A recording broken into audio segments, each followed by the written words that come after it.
এখন সজনে তো প্রায় সবার বাড়িতেই আছে। এই রেসিপিটি বানাতে ভুলবেন না কিন্তু, এর স্বাদ এতটাই আর স্বাদে অতুলনীয়। কিভাবে রেসিপিটি তৈরি করলাম চলুন দেখা যাক। প্রথমে আমি কিছুটা পরিমাণ সজনে নিয়েছি, টাটকা সজনে দিয়েই এই রেসিপিটি করে দেখাবো।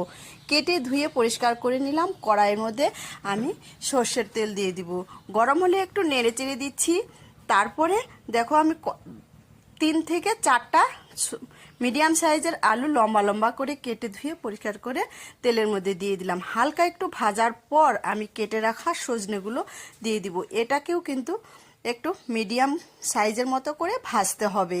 তো তারপরে পরিমাণ মতো লবণ দিয়ে এটাকে ভাজবো, ভেজেই কিন্তু নামিয়ে ফেলবো। আর একবার হলেও এই রেসিপিটি বানিয়ে দেখবেন, খেতে কিন্তু দুর্দান্ত লাগে। আর যারা সজনে পছন্দ করে না তারাও কিন্তু এই রেসিপিটি পছন্দ করবে এইভাবে তৈরি করলে।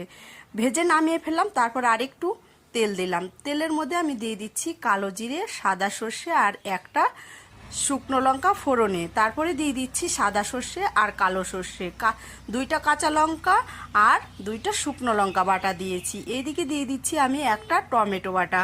তারপরে একটু হালকা নেড়ে চেড়ে দেওয়ার পর স্বাদ মতো লবণ আর হলুদের গুঁড়ো দিচ্ছি। সামান্য পরিমাণ জল দিয়ে মশলাটাকে কষাতে হবে, যাতে মশলা নিচে না লেগে যায়।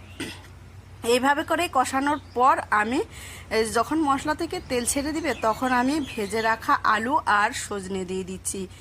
তারপরে এই যে দেখুন 2 মিনিটের মতো এটাকে কষাতে হবে। কষানোর পর আমি একটু যেহেতু ঝোল ঝোল রাখবো সেই জন্য আমি জলের পরিমাণটা বেশি দিব। আর আপনারা চাইলে একটু মাখো মাখো করলে জলের পরিমাণটাও কম দিতে পারেন।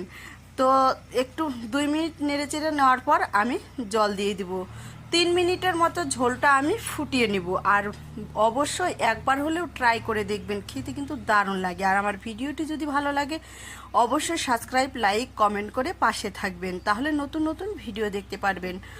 2 থেকে 3 মিনিট ফুটানোর পর আমি 3টা কাঁচা লঙ্কা চিরানো আর কাঁচা সর্ষের তেল দিয়ে একটু নেড়ে চেড়ে এটাকে কিন্তু নামিয়ে ফেলবো। আর আমার ভিডিওটি যদি ভালো লাগে অবশ্যই শেয়ার করে পাশে থাকবেন, তাহলে নতুন নতুন ভিডিও দেখতে পারবেন। এই যে নামিয়ে নিলাম। আর এটি গরম ভাতের সাথে জাস্ট দারুণ লাগে। আমার তো খুবই ভালো লেগেছে। অবশ্যই একবার হলেও ট্রাই করে দেখবেন, খেতে কিন্তু দুর্দান্ত টেস্ট।